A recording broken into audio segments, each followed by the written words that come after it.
नमस्कार, आप सबका स्वागत है मेरे YouTube चैनल हिंदी की बिंदी पर। मैं हूं डॉक्टर प्रदीप प्रसन्न और आप भी प्रसन्न होंगे, ऐसी आशा ही नहीं मुझे पूर्ण विश्वास है। आइए हिंदी भाषा, हिंदी व्याकरण, हिंदी साहित्य में आज नए टॉपिक पर चर्चा करते हैं।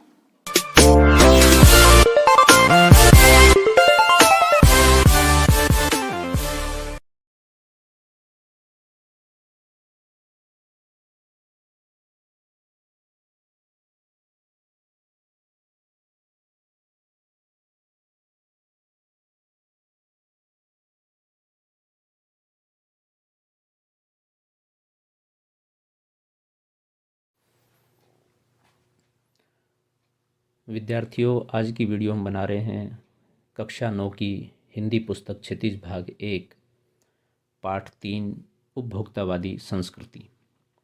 इसके लेखक हैं श्यामचरण दुबे। इस पाठ का वाचन हम कर चुके हैं पूर्व में और उसका अर्थ, उसका भाव और व्याख्या करते हुए उसको विश्लेषित किया है एक वीडियो में। इस वीडियो में हम पाठ्य पुस्तक के प्रश्नों के उत्तरों को लेकर के बातचीत करेंगे। यदि आप ने पूर्व वीडियो नहीं देखी है तो आप हमारे चैनल पर विजिट करके और प्लेलिस्ट में जाके कक्षा 9 की वीडियो में वो वीडियो देख सकते हैं। तो आइए शुरू करते हैं आज की वीडियो उपभोक्तावादी संस्कृति पाठ के पाठ्य पुस्तक के प्रश्नों के उत्तरों को लेकर के। आप देख रहे हैं हिंदी की बिंदी चैनल। प्रश्न 1 है, लेखक के अनुसार जीवन में सुख से क्या अभिप्राय है? तो उत्तर है, लेखक के अनुसार जीवन में सुख का अभिप्राय केवल उपभोग सुख नहीं है। अन्य प्रकार के मानसिक, शारीरिक और सूक्ष्म आराम भी सुख कहलाते हैं, परंतु आजकल लोग केवल उपभोग सुख को सुख कहने लगे हैं। अगला प्रश्न है, आज की उपभोक्तावादी संस्कृति हमारे दैनिक जीवन को किस प्रकार प्रभावित कर रही है? उत्तर है, उपभोक्तावादी संस्कृति से हमारा दैनिक जीवन पूरी तरह प्रभावित हो रहा है। आज व्यक्ति उपभोग को ही सुख समझने लगा है, जबकि दोनों में अंतर है। इस कारण लोग अधिकाधिक वस्तुओं का उपभोग कर लेना चाहते हैं। लोग बहुविज्ञापित वस्तुओं को खरीदकर दिखावा करने लगे हैं। इस संस्कृति से मानवीय संबंध कमज़ोर हो रहे हैं। अमीर गरीब के बीच दूरी बढ़ने से समाज में अशांति और आक्रोश बढ़ रहा है। अगला प्रश्न है, लेखक ने उपभोक्ता संस्कृति को हमारे समाज के लिए चुनौती क्यों कहा है? उत्तर है, गांधी जी सामाजिक मर्यादाओं तथा नैतिकता के पक्षधर थे। वे सादा जीवन, उच्च विचार के कायल थे। वे चाहते थे कि समाज में आपसी प्रेम और संबंध बढ़े, लोग संयम और नैतिकता का आचरण करें। उपभोक्तावादी संस्कृति इस सब के विपरीत चलती है। वह भोग को बढ़ावा देती है और नैतिकता तथा मर्यादा को तिलांजलि देती है। गांधी जी चाहते थे कि हम भारतीय अपनी बुनियाद पर कायम रहें, अर्थात अपनी संस्कृति को न त्यागें, परंतु आज उपभोक्तावादी संस्कृति के नाम पर हम अपनी सांस्कृतिक पहचान को भी मिटाते जा रहे हैं। इसलिए लेखक ने उपभोक्तावादी संस्कृति को हमारे समाज के लिए चुनौती कहा है। अगला प्रश्न है, आशय स्पष्ट कीजिए। कहे जाने अनजाने आज के माहौल में आपका चरित्र भी बदल रहा है और आप उत्पाद को समर्पित होते जा रहे हैं। ख है, प्रतिष्ठा के अनेक रूप होते हैं, चाहे वे हास्यास्पद ही क्यों न हो। तो क का से स्पष्ट करते हुए उत्तर इस प्रकार है, उपभोक्तावादी संस्कृति अधिकाधिक उपभोग को बढ़ावा देती है। लोग उपभोग को ही सुख मानकर भौतिक साधनों का उपयोग करने लगते हैं। इससे वे वस्तु की गुणवत्ता पर ध्यान दिए बिना उत्पाद के गुलाम बनकर रह जाते हैं, जिसका असर उनके चरित्र पर पड़ता है। ख, लोग समाज में प्रतिष्ठा दिखाने के लिए तरह तरह के तौर तरीके अपनाते हैं। उनमें कुछ अनुकरणीय होते हैं तो कुछ उपहास का कारण बन जाते हैं। पश्चिमी देशों में लोग अपने अंतिम संस्कार, अंतिम विश्राम हेतु अधिक से अधिक मूल्य देकर सुंदर जगह सुनिश्चित करने लगे हैं। उनका ऐसा करना नितांत हास्यास्पद है। उन्हीं लोगों की तरह भारतीय लोग पश्चिम की नकल करते हैं और इस तरह के कार्य करके अपने को बड़ा साबित करते हैं, जबकि इन चीज़ों से कोई व्यक्ति बड़ा और विशिष्ट नहीं बनता है। रचना और अभिव्यक्ति के प्रश्नों के उत्तरों की बात करें तो 5वां प्रश्न है, कोई वस्तु हमारे लिए उपयोगी हो या न हो, लेकिन टीवी पर विज्ञापन देखकर हम उसे खरीदने के लिए अवश्य लालायित होते हैं, क्यों? उत्तर है, टीवी पर आने वाले विज्ञापन बहुत प्रभावशाली होते हैं। वे हमारी आँखों और कानों को विभिन्न दृश्यों और ध्वनियों के सहारे प्रभावित करते हैं। वे हमारे मन में वस्तुओं के प्रति भ्रामक आकर्षण जगा देते हैं। बच्चे तो उनके बिना रह ही नहीं पाते। खाए जाओ, क्या करें, कंट्रोल ही नहीं होता। जैसे आकर्षण हमारी लार टपका देते हैं। इसलिए अनुपयोगी वस्तुएं भी हमें लालायित कर देती हैं। ये सब बातें व्यक्ति के मन मस्तिष्क पर प्रभाव डालती हैं। इसलिए व्यक्ति विज्ञापन की वस्तुओं को खरीदने के लिए लालायित होता है। प्रश्न नंबर 6, आपके अनुसार वस्तुओं को खरीदने का आधार वस्तु की गुणवत्ता होनी चाहिए या उसका विज्ञापन? तर्क देकर स्पष्ट करें। उत्तर है, हमारे अनुसार वस्तुओं को खरीदने का आधार उसकी गुणवत्ता होनी चाहिए, न कि विज्ञापन। इस संबंध में कबीर की उक्ति पूर्णतः सटीक बैठती है कि मोल करो तलवार का, पड़ी रहन दो म्यान। विज्ञापन हमें वस्तुओं की विविधता, मूल्य, उपलब्धता आदि का ज्ञान तो कराते हैं, परंतु उनकी गुणवत्ता का ज्ञान हमें अपनी बुद्धि विवेक से करके ही आवश्यकता अनुसार वस्तुएं खरीदनी चाहिए।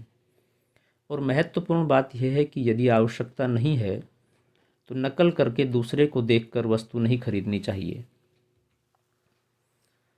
प्रश्न नंबर 7 है, पाठ के आधार पर आज के उपभोक्तावादी युग में पनप रही दिखावे की संस्कृति पर विचार व्यक्त कीजिए। उत्तर है, आज दिखावे की संस्कृति पनप रही है। यह बात बिल्कुल सत्य है। इसलिए लोग उन्हीं चीज़ों को अपना रहे हैं जो दुनिया की नज़रों में अच्छी हैं, अर्थात जिनके अधिक से अधिक विज्ञापन होते हों, जो ब्रांडेड हों, उन्हीं लोग अच्छी मानते हैं। सारे सौंदर्य प्रसाधन मनुष्यों को सुंदर दिखाने के लिए ही प्रयास करते हैं। पहले ये दिखावा औरतों में होता था, आजकल पुरुष भी इस दौड़ में आगे बढ़ चले हैं। नए नए परिधान और फैशनेबल वस्त्र दिखावे की संस्कृति को ही बढ़ावा दे रहे हैं। आज लोग समय देखने के लिए घड़ी नहीं खरीदते, बल्कि अपनी हैसियत दिखाने के लिए हजारों क्या लाखों रुपए की घड़ी पहनते हैं। आज हर चीज़ 5 सितारा संस्कृति की हो गई है। खाने के लिए 5 सितारा होटल, इलाज के लिए 5 सितारा अस्पताल, पढ़ाई के लिए 5 सितारा सुविधाओं वाले विद्यालय, सब जगह दिखावे का ही साम्राज्य है। यहाँ तक कि लोग मरने के बाद अपनी कब्र के लिए लाखों रुपए खर्च करने लगे हैं, ताकि वे दुनिया में अपनी हैसियत के लिए पहचाने जा सकें। यह दिखावा संस्कृति मनुष्य को मनुष्य से दूर कर रही है। लोगों के सामाजिक संबंध घटने लगे हैं। मन में अशांति जन्म ले रही है। आक्रोश बढ़ रहा है, तनाव बढ़ रहा है। हम लक्ष्य से भटक रहे हैं। ये अशुभ है, असंगत है, इसे रोका जाना चाहिए। अगला प्रश्न है, आज की उपभोक्ता संस्कृति हमारे रीति रिवाजों और त्योहारों को किस प्रकार प्रभावित कर रही है? अपने अनुभव के आधार पर एक अनुच्छेद लिखिए। उत्तर है, आज की उपभोक्ता संस्कृति के प्रभाव से हमारे रीति रिवाज और त्यौहार अछूते नहीं रहे। हमारे रीति रिवाज और त्यौहार सामाजिक समरसता बढ़ाने वाले, वर्ग भेद मिटाने वाले, सभी को उल्लासित एवं आनंदित करने वाले हुआ करते थे।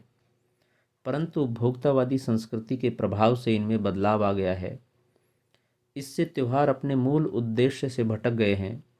आज रक्षाबंधन के पावन अवसर पर भाई बहन द्वारा दिए गए उपहार का मूल्य आंकलित करती है।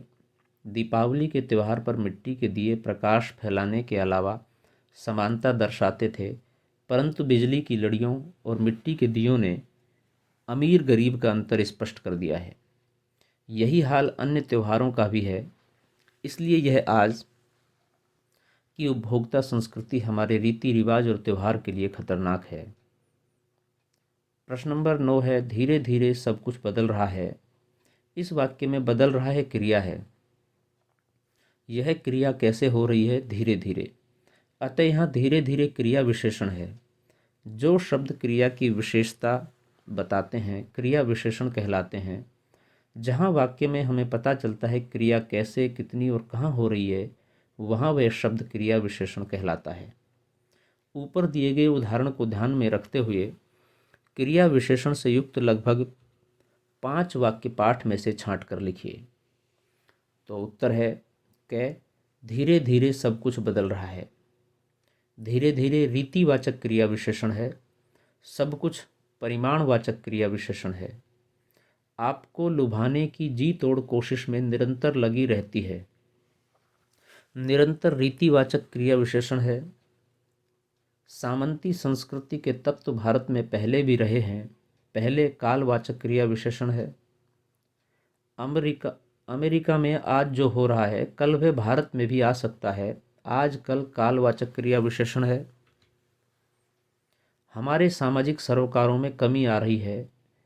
परिणामवाचक क्रिया विशेषण है। प्रश्न नंबर 6 है धीरे धीरे, जोर से, लगातार, हमेशा, आजकल, कम, ज़्यादा, यहाँ, उधर, बाहर इन क्रिया विशेषण शब्दों को प्रयोग करते हुए वाक्य बनाइए।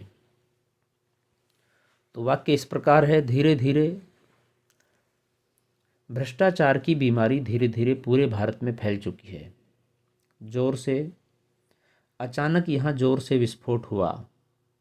लगातार, कल से लगातार वर्षा हो रही है। हमेशा, चोरी और बेईमानी हमेशा नहीं चलती। आजकल, आजकल विज्ञापनों का प्रचलन और भी जोर पकड़ता जा रहा है। कम, भारत में अनपढ़ों की संख्या कम होती जा रही है। ज़्यादा, उत्तर प्रदेश में अपराधों की संख्या पंजाब से ज़्यादा है। यहाँ, कल तुम यहाँ आकर बैठना। उधर, मैंने जानबूझकर उधर नहीं देखा। बाहर, तुम चुपचाप बाहर चले जाओ। अगला प्रश्न है नीचे दिए गए वाक्यों में से क्रिया विशेषण और विशेषण शब्द छांटकर अलग लिखिए। कल रात में निरंतर बारिश हो रही है। पेड़ पर लगे पके आम देखकर बच्चों के मुंह में पानी आ गया। तो उत्तर है ग का निरंतर, ये विशेषण है। पके विशेषण है। कल रात कालवाचक क्रिया विशेषण है और मुंह में स्थानवाचक क्रिया विशेषण है। तो विद्यार्थियों, ये थी आज की वीडियो आपने पूरी देखी, इसके लिए आपका बहुत बहुत धन्यवाद। आशा करते हैं वीडियो आपके लिए लाभान्वित होगी। यदि वीडियो अच्छी लगी हो तो इसे लाइक करें, शेयर करें, कमेंट्स करें और हिंदी की बिंदी चैनल को सब्सक्राइब करना न भूलें और साथ ही साथ बेल आइकॉन को भी दबाएं ताकि सभी प्रकार की वीडियो की सूचना आप तक पहुंच जाए। और यदि आपके मन में कोई सवाल, कोई जिज्ञासा, कोई प्रश्न हो इस वीडियो को लेकर के या किसी अन्य टॉपिक को लेकर के, तो आप कमेंट्स के माध्यम से बताइए, हम उसका समाधान करने का प्रयास करेंगे। आज के लिए इतना ही। नेक्स्ट वीडियो में नेक्स्ट टॉपिक के साथ फिर मिलते हैं। तब तक के लिए शुक्रिया, नमस्कार।